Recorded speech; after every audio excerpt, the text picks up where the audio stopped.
எப்படிங்க கடையில் போய் 2000 3000 செலவு பண்ணி ஃபுல் ஃப்ராக் இருக்குது இதோட நிறுத்திடுங்க. ஆல்ரெடி உங்கள் வீட்டில் நிறைய சாரீஸ் வந்து சும்மா தாங்க இருக்கும், அதை எடுத்து இந்த மாதிரி ஃபுல் ஃப்ராக் வச்சுக்கோங்க.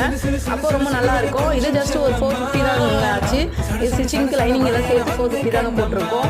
அதே மாதிரி வந்து இந்த கஸ்டமர் வந்து நடுவில் வந்து பட்டன்ஸ் மாடல் கேட்டிருந்தாங்க. இந்த பபுள்ஸ் ஃபுல்லாக ரெடி பண்ணி அதை வந்து ஃபுல்லாக பட்டன்ஸ் போட்டிருக்கோங்க. அப்போ தாங்க பார்க்கறதுக்கு ரெடிமேட் மாதிரி நல்லாயிருக்கும். அதே சமயம் பெல்ட் வந்து நானே பண்ணியிருக்காங்க. எந்த ட்ரெஸ் பண்ணாலும் அதுக்கு எதுனா உங்களுக்கு ஸ்பெஷலாக பண்ணி கொடுத்தாங்க. அப்போ தான் நம்மளுக்கு இது கஸ்டமர் கூட புரியுங்க. கையில் வந்து பஃபாண்ட் வச்சுருக்காங்க.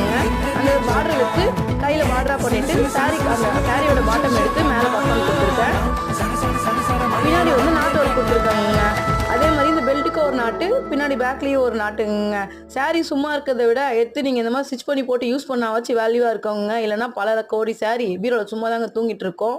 என் சேனல் பிடிச்சா லைக் பண்ணுங்கள், சப்ஸ்கிரைப் பண்ணுங்கள். யாருக்கெல்லாம் இந்த ஃபுல் ஃப்ராக் பிடிச்சிருக்கோ நீங்களும் இதே மாதிரி ஃபுல் ஃப்ராக் ட்ரை பண்ணி உங்கள் சாரியை யூஸ் பண்ணிக்கோங்க. பாய்ங்க.